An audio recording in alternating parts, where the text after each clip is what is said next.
Hello guys, good morning. Happy Bagyo. Bagyo, malakas ang ulan, malakas ang hangin, sobra. Guys, ito nga pala, papunta kaming OWA para mag-file kami ng Balik Pinas Pangkabuhayan ng aking anak. Ayan siya, oh. Yan.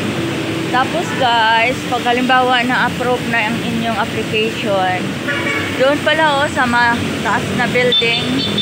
Ayan, sa mataas na building. Diyan kukunin ang inyong mga chike kapag aprobado na. So, hindi tataas sa 2 weeks or maximum 3 weeks ang inyong processing dito sa OWA na inyong Balik Pinas Pangkabuhayan bago ma-release. So, andito kami guys.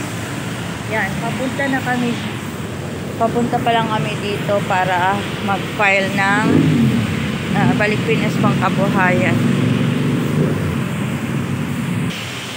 So, pag ang requirements pala sa pag-file ng Balik Pinas Pangkabuhayan ay inyong arrival, last departure, and last arrival. Tapos, ang country origin at yung mga yung titirahan nyo dito sa Maynila or sa probinsya man, yan, picturean nyo ninyo ang inyong mga location at saka yung plano ninyo kung paano nyo maipalago yung Balik Pinas Pangkabuhayan, ganun. At syempre, picture ninyo, yan lang. Tapos saka nyo ipasa dito sa bagong building ng OWA. Papakita ko sa inyo guys, wait lang. Ito na guys ang bagong building ng OWA. Ayan, dito na to. Ay, hindi makita. Yan, ayun na, papasok na yung aking anak. Yan, bago siya umakyat,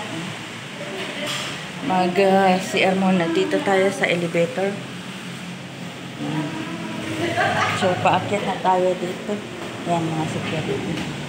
Yan, dito na tayo paakyat sa taas ng OWA. Yan. So, dito, magkape-kape muna tayo kasi medyo maaga pa naman. Ay, parang sarado pa ang kape. Maaga pa. So, antayin na lang muna natin ang ating applicant. Ano, diretso ka? Diretso ka to? Ayun, kapihan. Oh, dito muna ka. Dito muna kami sa kapihan. Kuha ka muna ng kape dyan. Dito muna kami sa kapihan. So, ayan, kukuha na tayo ng kape. Yan, ang ating kape. Ito ay chocolate daw yung sa kanya. Saan? Saan ang chocolate dyan? Milo. Eh, Milo pala. Ito. Yan. Bye. Salamat.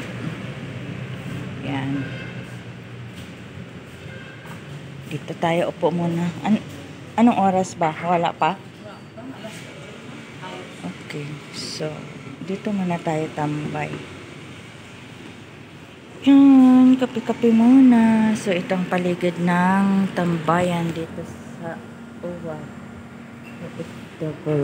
Yan. Bye and thank you.